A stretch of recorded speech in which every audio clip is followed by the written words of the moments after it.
Praise Lord. परमेश्वर का धन्यवाद देते हैं आज के इस सुंदर दिन के लिए। परमेश्वर ने हमें दिखलाया और ठहराया इस दिन को कि हम उसके नाम की बड़ी महिमा को इस दिन में कर सकें। हालेलुया।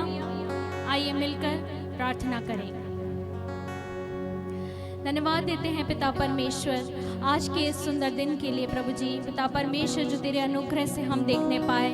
प्रभु जी पिता परमेश्वर, हम जीवितों की ज़मीन पे जीवित भले चंगे पाए जाते हैं, तेरी महाकरुणा का फल है पिता परमेश्वर। हमें कोई खूबी और कोई लियाकत नहीं पिता परमेश्वर, परंतु प्रभु जी तेरा अनुग्रह हमें दिन प्रतिदिन चलाता है, संभालता है। इसके लिए हम तेरा धन्यवाद देते हैं प्रभु जी। पिछले पूरे सप्ताह की भलाइयों और आशीषों के लिए तेरा धन्यवाद देते हैं पिता परमेश्वर, जो तूने हमारे जीवन में की। पिता परमेश्वर, हम कोटि कोटि तेरे नाम की बड़ी महिमा करते हैं प्रभु जी पिता परमेश्वर। इस सभा को तेरे हाथों में सौंपते हैं प्रभु जी।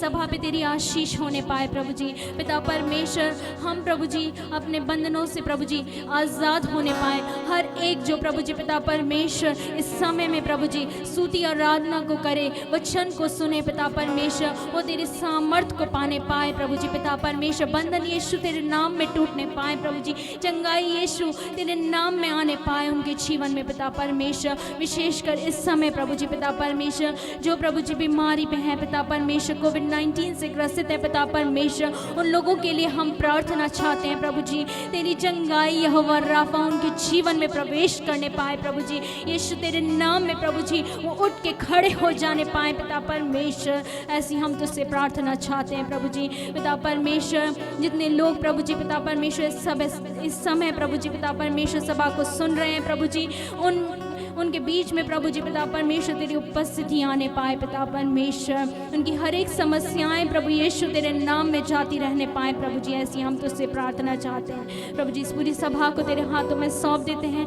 हमारी अगुवाई करिए, हमारी मदद करिए पिता परमेश्वर। इस विनती प्रार्थना को प्रभु यीशु मसीह के नाम में होके मांग लेते हैं। सुनो, कबूल कर ले मेरे पिता। आमीन आमीन। हालेलुया। हम सब जहाँ कहीं भी हैं, इकट्ठे हुए हैं, हम बैठे हैं इस समय में कि हम परमेश्वर को स्तुति महिमा तारीफ चढ़ा सकें। तो मेरे प्रियो, निराश ना हो कि हम भवन में नहीं हैं। इस बात से आनंदित हो कि हम मीडिया के द्वारा भी इस प्रभु की वाणी को सुन पा रहे हैं। हम भले से अपने घरों में हैं, कहीं भी इस वाणी को सुन रहे हैं, परंतु हम परमेश्वर का धन्यवाद दें। अपने हृदय से परमेश्वर के नाम की स्तुति और आराधना को करें। हालेलुया। एक साथ मिलकर ताली बजाकर परमेश्वर की स्तुति और आराधना को करेंगे। एक साथ ताली बजाकर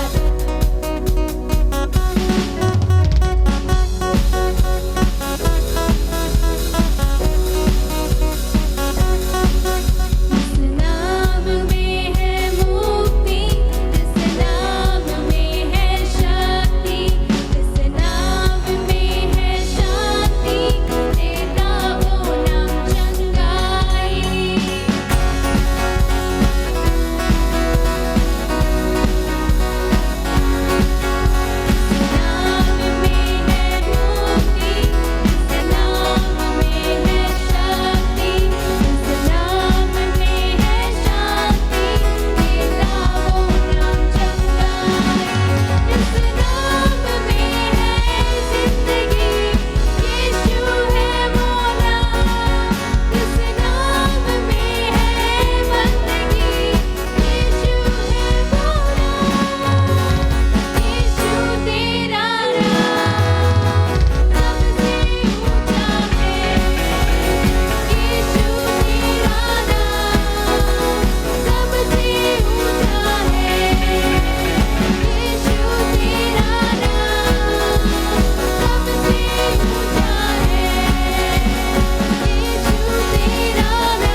के नाम में चंगाई है, छुटकारा है। Hallelujah, hallelujah.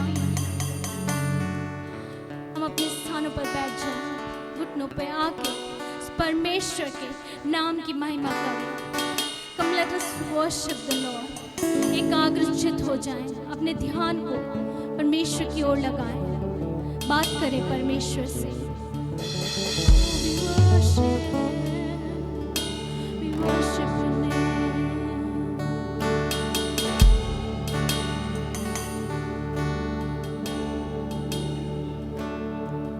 We love you।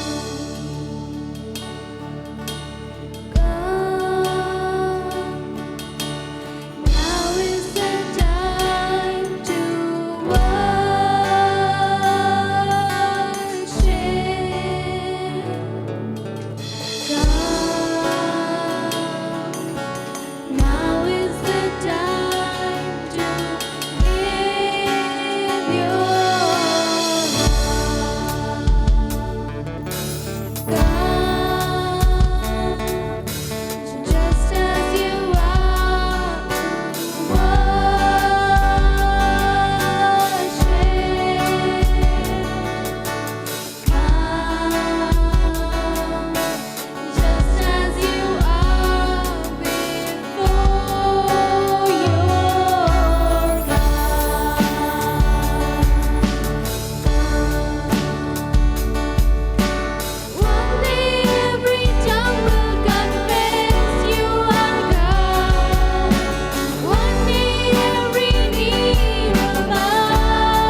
ask Lord to fill your heart with His love, with His presence, with His healing.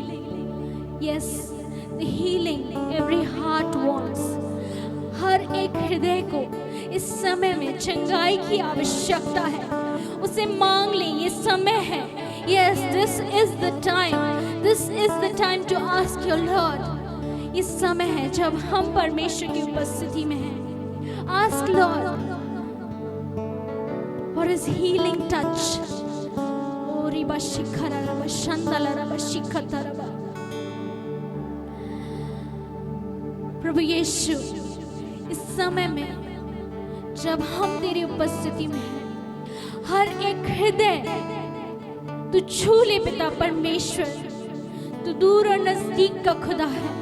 इस समय में तेरी दिव्य चंगाई को हम हर एक हृदय के लिए बोलते हैं।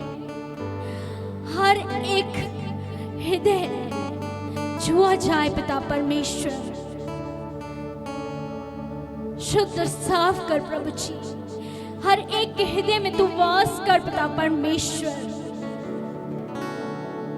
हम तेरे योग्य बने रहने पाए पिता परमेश्वर। हम तेरी दृष्टि में बने रहने पाए प्रभु जी।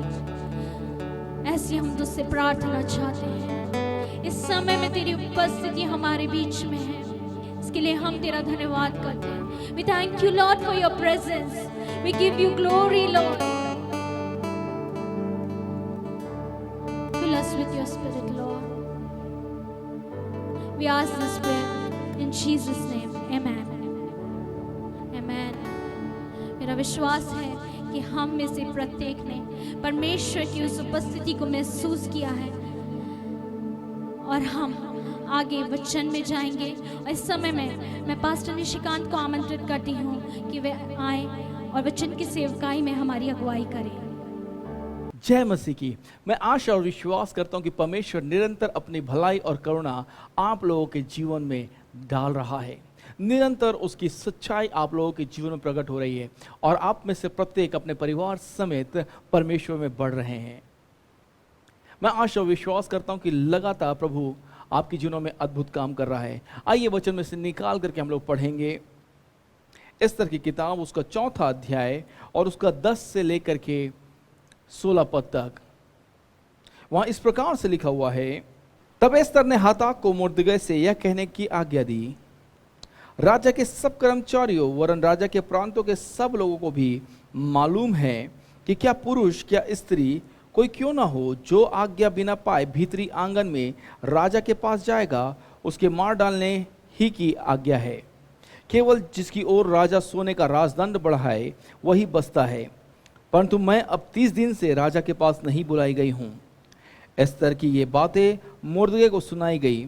तब मुर्दगै ने एस्तर के पास यह कहला भेजा, तुम मन ही मन यह विचार न कर कि मैं ही राजभवन में रहने के कारण और सब यहूदियों में से बची रहूंगी, क्योंकि जो तू इस समय चुपचाप रहे तो और किसी न किसी उपाय से यहूदियों का छुटकारा और उद्धार हो जाएगा, परंतु तू अपने पिता के घराने समय नष्ट होगी। क्या जाने तुझे ऐसे ही कठिन समय के लिए राजपद मिल गया हो।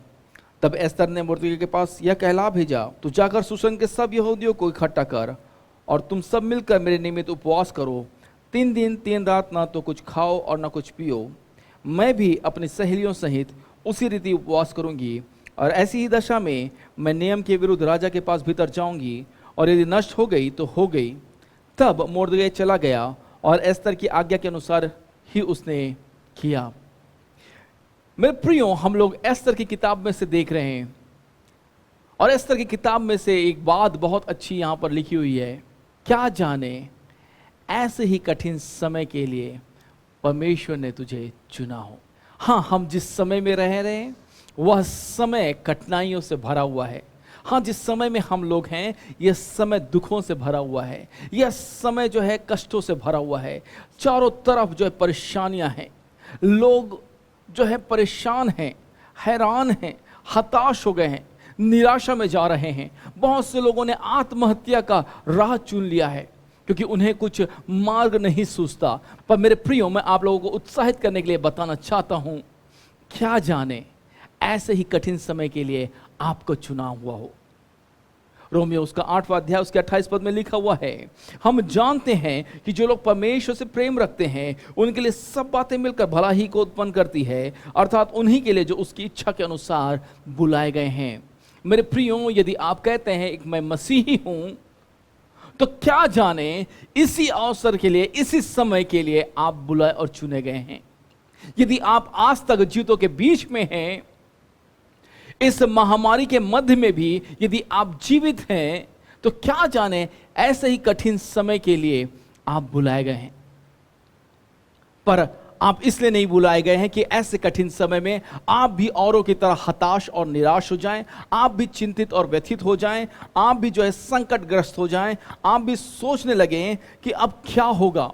क्योंकि मैं आपको बताना चाहता हूं, ऐसे ही कठिन समय में परमेश्वर अपने आश्चर्य को प्रकट करता है, और उसका सबसे बड़ा आश्चर्यजनक काम, उसका सबसे बड़ा मिरेकल जो है वो आप और मैं हैं, जो ऐसे ही कठिन समय में परमेश्वर की ओर से ठहराए और नियुक्त किए गए हैं कि हम परमेश्वर की ओर से प्रतिनिधित्व करें, कि हम जो लोग निराश हैं उनके मध्य में आशा के दीप जलाएं, जो लोग अकेलेपन में हैं उनके अकेलेपन को हम दूर करें।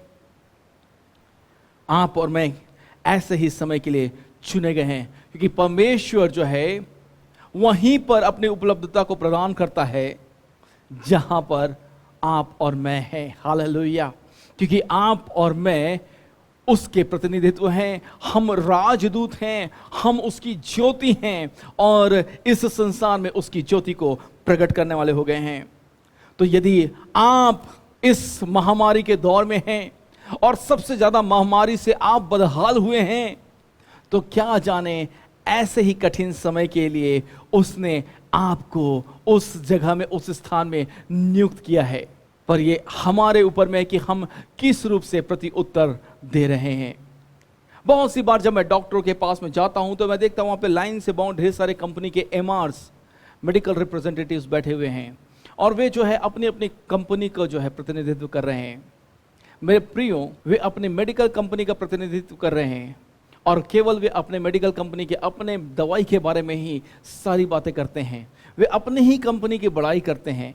आप और मैं इस कठिन दौर में परमेश्वर के प्रतिनिधित्व हैं, और आपको और मुझको केवल परमेश्वर की ही बातें करनी है।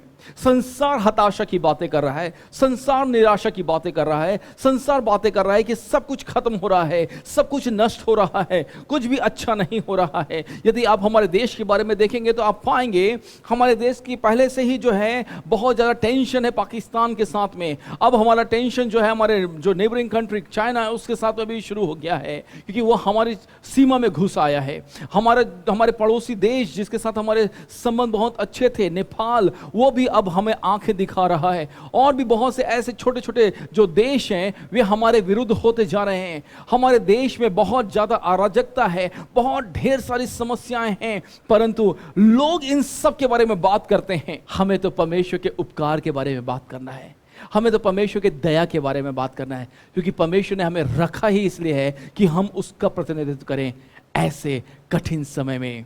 हाँ मेरे प्रियो, आपने बिल्कुल सही सुना, ऐसे कठिन समय में। हम जानते हैं इस कहानी को, एस्तर उसके पहले अध्याय 2 और 3 पद में लिखा हुआ है कि रानी वस्ती जो है वो शहर राजा के समय में बहुत ही खूबसूरत थी, और उसकी चर्चा जो है सब प्रांतों में थी। जहां तक राजा शहर का जो राजपाट था वहां तक उसकी खूबसूरती जो है लोगों में बातें की जाती थी। पर वो चाहता था कि रानी वस्ती की खूबसूरती जो है, जो वहां पे गेस्ट हैं राजा के, शेयर्स के, उनके सामने में प्रदर्शित किया जाए उसकी खूबसूरती को। और इसलिए राजा शेयर्स कहता है कि रानी वस्ती को बुलाया जाए, और वह जो है अत्यधिक शराब में डूबने की वजह से ऐसा कह रहा है। और जब रानी वस्ती जो है उसकी आज्ञा का इनकार कर देती है, तो हम लोग पढ़ते हैं कि उसके सलाहकार उसे सलाह देते हैं कि रानी वस्ती को जो है उस पटरानी के पद से हटा दिया जाए, और उसकी जगह में एक नई रानी को लाया जाए। और इसके बाद में हम पढ़ते हैं कि खूब वहां पे खोजबीन होती है, बहुत सी लड़कियां चुनी जाती हैं, और उन्हें शुद्धता के उस पद्धति में से लेके जाया जाता है। और वहां पर जो है एक लड़की का भी चुनाव होता है जिसका नाम एस्तर है, जो कि सामान्य परिवार से आती थी। और हम लोग पढ़ते हैं यहाँ पर कि उन सारी खूबसूरत लड़कियों में जो है जो रानी जो एस्तर है वह भी जो है रानी बनने के लिए वहां पे राजा की एक रानी बनने के लिए वहां पर लाई गई है। और यहां पर हम लोग पढ़ते हैं दूसरा अध्याय उसके 17 पद में, एस्तर उसका दूसरा अध्याय उसके 17 पद में वहां पे इस प्रकार से लिखा हुआ है, और राजा ने एस्तर को और सब स्त्रियों से अधिक प्यार किया और सब कुंवारियों से अधिक उसके अनुग्रह और कृपा की दृष्टि उसी पर हुई। इस कारण उसने उसके सिर पर राजमुकुट रखा और उसको वस्ती के स्थान पर रानी बनाया। पर मेरे प्रियो, जब हम एस्तर के इस पहले भाग को पढ़ते हैं तो हमें सब कुछ बहुत अच्छा लगता है, बिल्कुल किसी फिल्मी स्टोरी की तरह, कि एक सामान्य सी लड़की, एक सामान्य घर की लड़की जो है अचानक से जो है वह रानी के पद तक पहुंच गई है। पर आपको देखना है कि एक पर्पस, एक उद्देश्य है, परमेश्वर की उपलब्धता का एक उद्देश्यपूर्ण प्रगटीकरण यहां पर हो रहा है। और हम लोग इसको पढ़ते हैं कि वहां पर एक हामान नाम का एक व्यक्ति भी है जो एक विलेन के रूप में है, जो दुष्ट है। और हम पढ़ते हैं एक मोर्दकै है जो यहूदी है। और राजा ने, हम लोग पढ़ते हैं आगे कि जो है राजा ने आज्ञा निकाल रखी थी कि सब कोई इस हामान के सामने दंडवत करेगा। केवल मोर्दकै ऐसा नहीं करता था तो हामान उससे चिढ़ा करता था। तो एस्तर उसके तीसरे अध्याय उसके पहले और दूसरे पद में आपको यह पढ़ने को मिल जाएगा। और वो इतना ज्यादा उससे चिढ़ता था, इतना ज्यादा उससे गुस्सा होता था कि वो चाहता था कि मोर्दकै को वो मरवा दे। और न केवल मोर्दकै को परंतु पूर्ण रूप से समस्त इजरायलियों का, यहूदियों का नाश हो जाए। और इसीलिए शूशन के इस पूरे देश में, इस साम्राज्य में हामान ने जो है इस षड्यंत्र को रचा। और हम लोग पढ़ते हैं एस्तर उसके तीसरे अध्याय उसके 5 और 6 पद में, एस्तर 3 अध्याय उसका 5 और 6 पद वहां पढ़ने को मिलता है, जब हामान ने देखा कि मोर्दकै नहीं झुकता और न मुझको दंडवत करता है, तब हामान बहुत ही क्रोधित हुआ और उसने केवल मोर्दकै पर हाथ चलाना, अपनी मर्यादा के नीचे जाना, क्योंकि उन्होंने हामान को यह बता दिया था कि मोर्दकै किस जाति का है। इसलिए हामान ने शेयर्स के साम्राज्य में रहने वाले सारे यहूदियों को भी मोर्दकै की जाति का जानकर विनाश कर डालने की युक्ति निकाली। बड़े ध्यान से सुनिए मेरे प्रियो, एक लड़की जो है जो मोर्दकै के रिश्ते में थी, वह जो है सामान्य परिवार से पैदा होकर के, सामान्य परिवार में बढ़ करके एक रानी के पद तक पहुंच गई है। पर वहां तक जो है ये बिल्कुल फिल्मी अंदाज में लग रहा है, पर यहां पर हम देखते हैं कुछ बदल गया है। यहां पर हामान जो है एक व्यक्ति को नहीं, पूरी जाति को खत्म कर देना चाहता है। और ये जाति कोई और नहीं, परमेश्वर की चुनी हुई जाति है, परमेश्वर के द्वारा आशीषित की हुई जाति है। यह जाति परमेश्वर के द्वारा ठहराई गई जाति है। और हम जानते हैं इसी जाति के लिए परमेश्वर कहता है, सुन हे इज़राइल, तू मेरी आंखों की पुतली है, और जो कोई तुझको छूता है वह मेरी आंख की पुतली को छूता है। तो हम लोग यहां पर पाते हैं कि हामान जो है मोर्दकै और समस्त यहूदियों का नाश कर देना चाहता है। पर हम लोग को पढ़ने को मिलता है एस्तर उसके 4 अध्याय उसके पहले पद में कि जैसे ही मोर्दकै को यह बात पता चली, मोर्दकै ने तुरंत यह संदेश जो है एस्तर के पास में भेज दिया। और वो कहता है कि तू जाकर के राजा के समक्ष जाओ, राजा के समक्ष जाकर के उससे बातचीत कर। एस्तर उसका 4 अध्याय उसका 8 पद और एस्तर उसका 4 अध्याय उसका 11 पद में वहां पर यह बात होता है कि राजा के सब कर्मचारियों, यहां पे एस्तर जो है वापस जो है मोर्दकै के पास में संदेश भिजवा रही है, कहते हुए कि यदि राजा के बिना बुलाए मैं वहां पर गई तो मैं मारी जाऊंगी। पर मोर्दकै जो है इस बार फिर से याद दिलवाता है कि ऐसा मत सोच कि केवल तू ही है जो बची रहेगी, पर तू नहीं तो परमेश्वर कोई और उपाय निकालेगा अपने लोगों को बचाने का। पर क्या जाने ऐसा ही कठिन समय के लिए तू चुनी गई हो। एस्तर उसका 4 अध्याय उसके 14 पद में इस प्रकार से लिखा हुआ है, क्योंकि तू जो इस समय चुपचाप रहे तो और किसी न किसी उपाय से यहूदियों का छुटकारा और उद्धार हो जाएगा, परंतु तू अपने पिता के घराने समेत नाश होगी। फिर क्या जाने तुझे ऐसे ही कठिन समय के लिए राजपद मिल गया हो। मेरे प्रियो, यहाँ पर जैसे ही मुर्दकै इस बात को कहता है, तुरंत ही यहाँ पर यह खुलासा हो जाता है।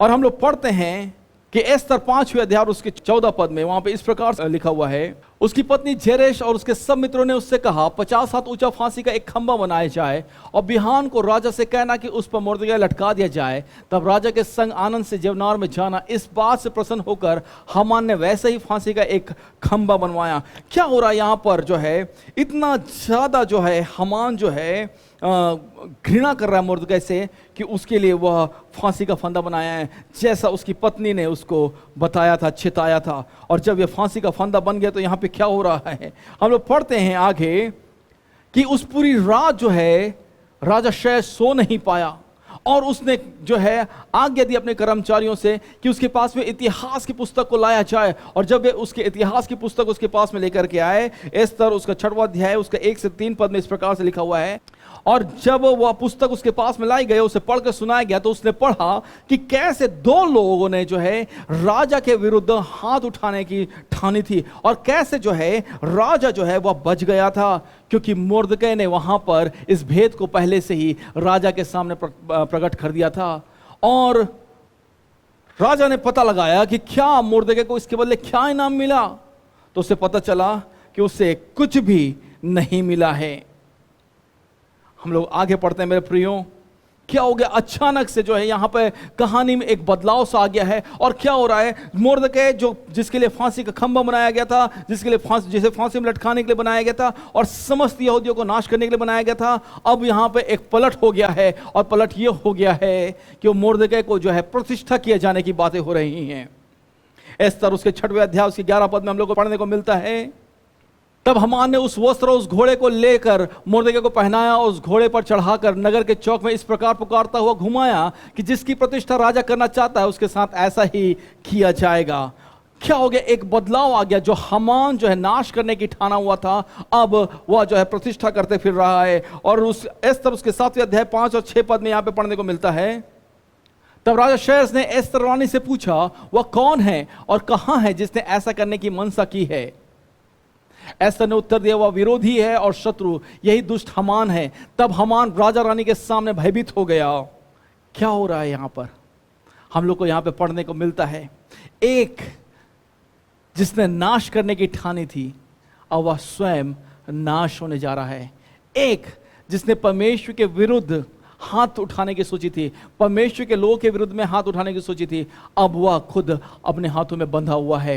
वह खुद अपने षड्यंत्र में फंस गया है, अब खुद वह अपनी रणनीति में फंस गया है। मेरे प्रियो, मैं आपको बताना चाहता हूं, उत्साहित करना चाहता हूं, एस्तर की यह कहानी हमें 3 बातें बताती है। पहली बात, यहां पे हमें आशा दिखती है, क्योंकि ऐसे ही कठिन समय में परमेश्वर हमें आशा देता है।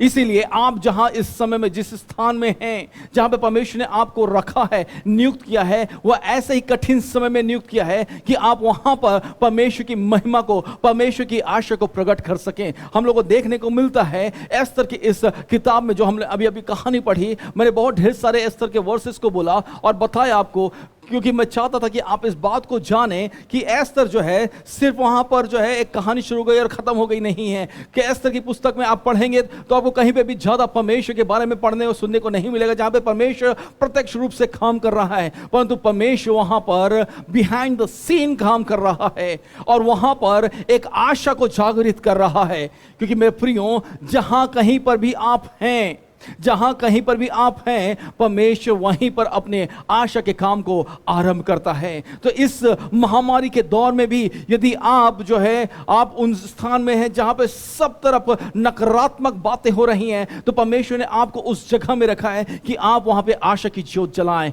Hallelujah, hallelujah. न केवल जो है एस्तर की पुस्तक में हम लोगों को, एस्तर की कहानी में हम लोगों को जो है आशा के बारे में पढ़ने को मिलता है, परंतु यहाँ पे भरोसे के बारे में पढ़ने को मिलता है। भरोसा, 3 चीजों पर भरोसा। पहला भरोसा परमेश्वर पर, क्योंकि मेरे प्रिय ये बहुत ही जरूरी है। बहुत सी बार लोग जो है अपने विचारों पर, अपने कार्यों पर और अपनी पहुंच पर भरोसा करने लग जाते हैं, पर एस्तर जानती थी यदि उससे राजा के अनुग्रह को प्राप्त करना है, राजा के अनुग्रह की दृष्टि को पाना है, तो उसके लिए जरूरी है कि परमेश्वर पहल करे। और परमेश्वर के पहल करने के लिए जरूरी है कि एस्तर और समस्त इस्राएलियों का, यहूदियों का भरोसा परमेश्वर पर हो। और मेरे प्रियो, इसी वजह से, उस भरोसे की वजह से एस्तर परमेश्वर पर वह अपने भरोसे को रखती है। दूसरी बात, एस्तर जो है वो समस्त यहूदियों पर भरोसा जताती है, अपने रिश्तेदार मुर्दकै पर ही नहीं परंतु समस्त यहूदियों पर। क्यों? इसलिए कि वे उसके साथ में उपवास कर रहे हैं, 3 दिन 3 रात ना तो कुछ खा रहे हैं और ना कुछ पी रहे हैं, परंतु वे प्रार्थना कर रहे हैं एस्तर के लिए। और तीसरा भरोसा हम देखते हैं, एस्तर स्वयं पे भी भरोसा कर रही है।